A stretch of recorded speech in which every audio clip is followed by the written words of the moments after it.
तो मुझे बहुत डर लगता है। मुझे ऐसा लगता है जैसे कि वो आग मुझे जला देगी। और जब कोई महिला कहे कि मैं तो आग को देख भी नहीं सकती, वो महिला तो ऐसा भी बताती थी कि जब कभी भी वो आग देख लेती हैं तो उन्हें तो ऐसा लगता है जैसे उन्हीं का शरीर जल रहा है। उनके यहाँ पर हाथ पे बर्थ मार्क था और खासकर सपने में वो लाल दरवाजे का, उस पीपल के पेड़ का क्या औचित्य है। किस वजह से मुझे बार बार वो लाल दरवाजा नजर आता है, वो पीपल का पेड़ नजर आता है, खुद को जलते हुए महसूस करती हूँ। ऐसा क्यों होता है मेरे साथ? एक पीपल का पेड़ भी नजर आता था, खूब चीखती चिल्लाती थी। अगर किसी महिला की शादी हुई है, कोई बहू बन के किसी घर में आई है, तो क्या होगा?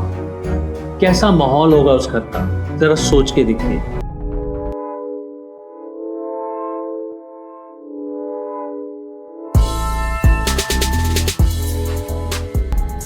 हमने कई बार कई बड़े बुजुर्गों से सुना है, बहुत किताबों में पढ़ा होगा कि हमारे पुराने किए गए कर्म हमारे सामने जरूर आते हैं। ऐसा ही एक वाक्या जो मेरे साथ हुआ, यानी कि मेरे पास एक क्लाइंट आए थे, उनकी कहानी मैं आज आपको बताने वाला हूँ। जी हाँ, ये एक कहानी है, हर किसी की कहानी है, उनकी भी एक कहानी है जिनके बारे में मैं आपको आज बताने वाला हूँ। आज का ये वीडियो आपको बताएगा कि कैसे पिछले जन्म के किए हुए कर्म आपको इस जन्म में मिलते हैं, यानी कि जो बोया था वही काटना पड़ता है।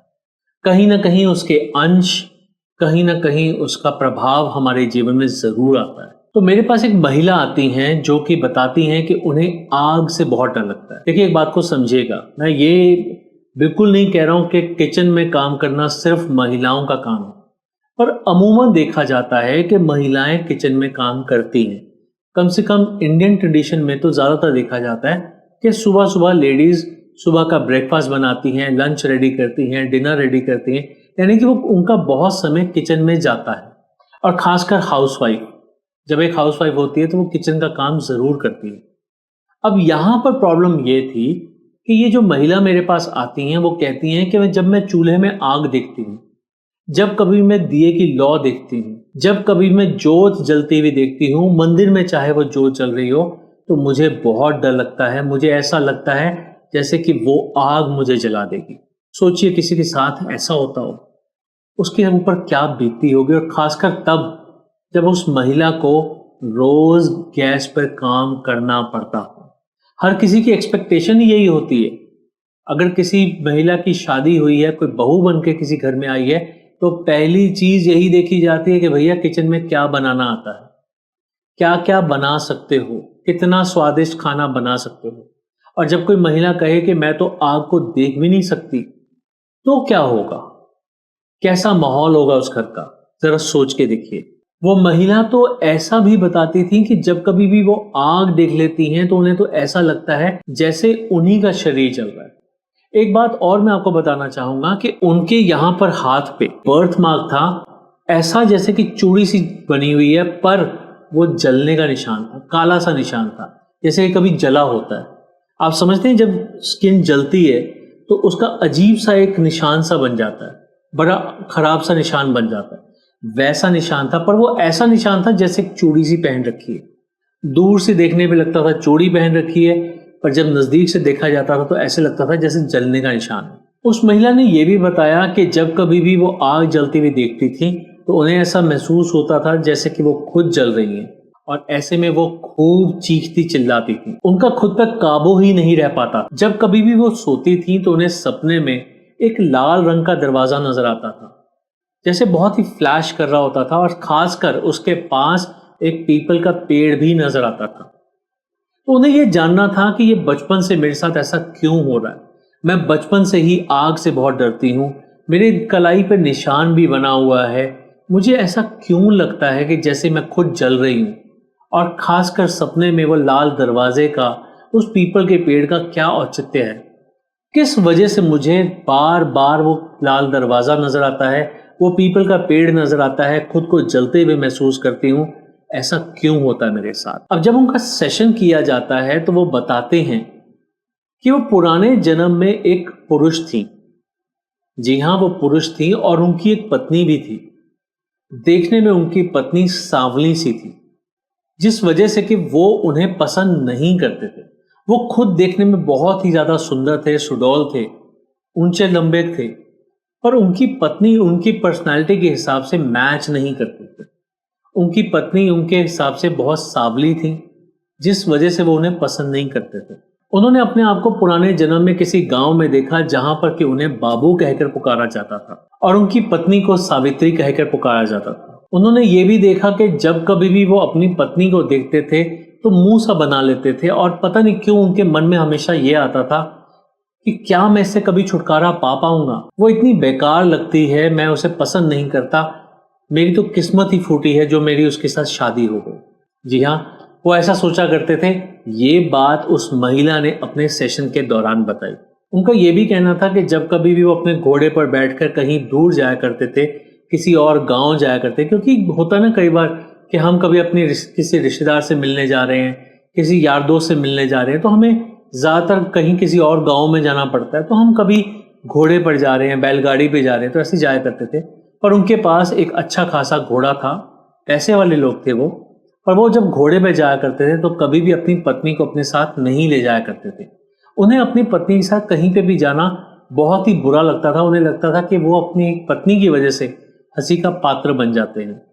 वो जब कभी भी दूसरे गांव जाया करते थे, वो देखते थे कि गांव के बाहर एक बड़ी सी कोठी है जहां पर कोई नहीं रहता। वहां पर पीपल का पेड़ है और वो लाल दरवाजा है जो बार बार उन्हें उनके सपनों में नजर आता था। उन्हें उस कोठी की पीले रंग की दीवार और लाल रंग के दरवाजे नजर आ रहे थे।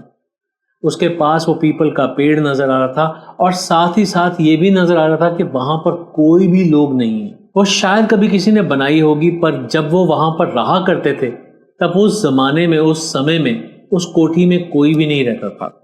ना कोई जानवर था, ना कोई इंसान था, कुछ भी नहीं था। बस दरवाजे बंद थे, पीले रंग की दीवार थी और साथ में ही कहीं पीपल का पेड़ था। वो एक बहुत ही सुनसान सी जगह थी जहां पर कि लोगों की उपस्थिति ना के बराबर थी। वो जब कभी भी वहां से जाया करते थे तो जैसे कहते हैं ना, एक शैतानी दिमाग होता है, शरारती दिमाग होता है, तो उसमें बार बार उनके मन में ख्याल आता था कि अगर कभी मैं अपनी पत्नी को यहाँ ले आऊं तो यहाँ मैं उसे लाकर गाड़ दूं, उसे मार दूं, तो किसी को क्या पता चलने वाला है। यही बात वो हमेशा आते जाते सोचा करते थे जब कभी भी वहां से निकला करते थे। पर फिर होता ना कि हम कई बार सोचते तो बहुत कुछ है पर करते कभी कुछ भी नहीं। एक बार की बात है कि वो अपनी पत्नी को उसके मायके छोड़ने जाते हैं, पर उसके साथ वो बग्गी में बैठकर नहीं जाते, बल्कि बग्गी अलग से चलती है और वो अलग से घोड़े पर बैठकर चलते हैं। उनका कहना था कि ये बग्गी मैं वहीं पर छोड़ आऊंगा और वहां से वापस आते समय अकेले घोड़ा लेता आऊंगा। तो जब वो जा रहे थे तो उनके दिमाग में फिर वही आया कि क्यों ना मैं इसे दूसरे रास्ते से घुमाते हुए उसी कोठी के पास से ले जाऊं और वहां जाके इसे मार ही डालूं। पर वो ऐसा जाते हुए नहीं करते। क्यों नहीं करते? क्योंकि मालूम होता है कि मायके वाले उसका इंतजार कर रहे हैं। पर जब वो उसे वापस लेकर आते हैं तो फिर वही ख्याल उनके दिमाग में घूम रहा होता है। वो बार बार सोचते हैं कि मैं ऐसा कुछ कर दूं, मैं ऐसा ना करूं, पर वो नहीं करते। वो घर पहुंच जाते हैं। आने के बाद वो ऐसा दिखाते हैं जैसे कि अब वो अपनी पत्नी को बहुत पसंद करने लगे हैं। उसके बिना जो दिन उन्होंने बिताए थे वो बहुत मुश्किल से बिताते हैं। वो पता नहीं क्यों उसे वो ये दिखाना चाहते थे कि अब मैं तुमसे बहुत प्यार करता हूँ। कुछ दिनों के बाद वो अपनी पत्नी को कहते हैं कि आओ तुम्हें कुछ घुमा लाऊं, और फिर अपने घोड़े पर बिठा के उसे पहले मेले में लेके जाते हैं जहां वो उसे जाके कुछ खिलाते पिलाते हैं। पर ध्यान दीजिएगा कि खिलाने के समय में वो उसे कुछ दवाई डालकर कोई चीज़ खिलाते हैं जिसकी वजह से उसे नींद आने लगती है, उसे बेहोशी सी महसूस होने लगती है, उसे चक्कर से आने लगते हैं। ऐसे में उसे अपने घोड़े पर बिठाकर कहते हैं चलो आओ घर वापस चलते हैं। पर वो उसे वापस घर नहीं लेकर जाते, बल्कि आज उनका शैतानी दिमाग वहां पर उस कोठी के पास उसे लेकर जाता है। वहां ले जाने के बाद वो उसे मार डालते हैं और अब उसे जलाने की कोशिश करते हैं। जब वो अपनी पत्नी को जलाने की कोशिश करते हैं तो न जाने कैसे उनकी पत्नी उनका हाथ थाम लेती है। ऐसा लगता है जैसे जाते जाते उसके अंदर कुछ क्षणों के लिए प्राण आए थे और वो उसके हाथ पकड़ लेती है।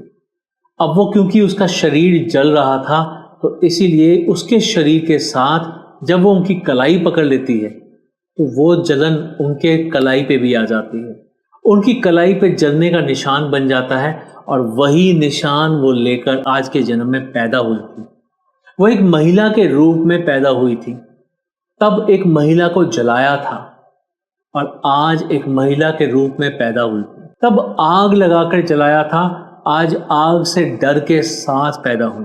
तब जिस लाल दरवाजे के पास, पीली दीवार के पास और पीपल के पेड़ के पास उन्होंने अपनी पत्नी को जलाया था, आज वही दृश्य लेकर वो पैदा हुए थे। जिस पत्नी को जलाया था, उस पत्नी ने जब उनकी कलाई पकड़ी थी तो उस जलन को लेकर, उस जले हुए निशान को लेकर ही वो आज पैदा हुए थे। सेशन शुरू होने से पहले मैं आपको बता देता हूं कि उन्होंने नहीं बताया था कि उनकी कलाई पर वो बर्थ मार्क था। ये सेशन खत्म होने के बाद ही उन्होंने बताया था कि मेरी कलाई पर ऐसा बर्थ मार्क है, ऐसा जलने का निशान है। तो मैं आपको सिर्फ ये बताना चाहता हूं कि जब कभी हम सेशन में जाते हैं तो कई बार ऐसी चीज़ों के बारे में भी मालूम पड़ जाता है कि हमारे शरीर पर जो बर्थ मार्क है वो किस वजह से है, हमारे मन में जो डर है वो किस वजह से है। जैसे कई लोगों को ऊंचाई से डर लगता है, कई लोगों को पानी से डर लगता है, वैसे ही कई लोगों को आग से डर लगता है, जैसे कि इस केस में मैंने आपको बताया। तो ये एक ऐसा केस था जिसकी वजह से मुझे मालूम पड़ा कि एक महिला को क्यों आग से डर लगता था और वो पुराने जन्म में पुरुष थी। देखिए, इस बात को समझ लीजिए कि बहुत बार कुछ लोगों का मानना ये होता है कि जो कभी पुरुष रहा होगा तो दोबारा पुरुष के रूप में ही आएगा, पर ऐसा नहीं है। सोल का कोई जेंडर नहीं होता, कोई धर्म नहीं होता। सोल कभी किसी भी धर्म में जन्म ले सकती है, किसी भी जेंडर में जन्म ले सकती है, क्योंकि जैसा उसने एक्सपीरियंस दिया होता है, जैसा उसने एक्सपीरियंस लिया होता है, उसी तरह वो आगे भी अपने कर्मों को भोगने आती है। तब किसी महिला को जलाया था, आज एक महिला बनकर वो जलन महसूस करने आई थी। तो ऐसा भी बहुत बार होता है। मैं उम्मीद करता हूं कि आज का ये वीडियो आपको बहुत पसंद आया होगा और कहीं ना कहीं अपने कर्मों को सुधारने में, कहीं ना कहीं आपको ये समझाने में बहुत लाभकारी होगा कि हम क्या कर्म करें और कैसे कर्म करें। हमें कोई भी गलत काम नहीं करना चाहिए, कभी मन में भी नहीं लाना चाहिए, क्योंकि जब बात मन में बैठ जाती है तो कहीं ना कहीं वो सच का रूप ले सकती है।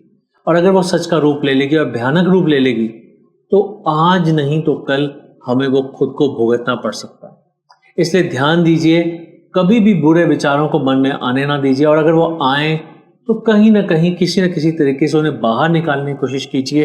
लोगों से बात कीजिए, कहीं ना कहीं उन्हें अपने मन से निकालने की कोशिश कीजिए। भगवान के घर में जाइए, मंदिर या गुरुद्वारे में जाकर, कहीं पे भी जाकर उनके सामने प्रार्थना कीजिए कि जो मन में विचार आ रहे हैं किसी तरीके से वो बाहर निकल जाएं।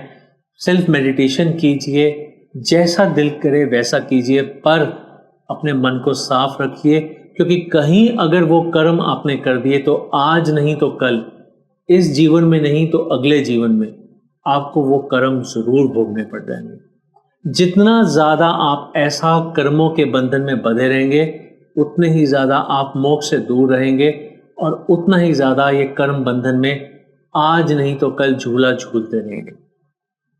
So thank you very much for going through this video. Stay happy, stay blessed, stay safe. Have a nice day and take care. Goodbye.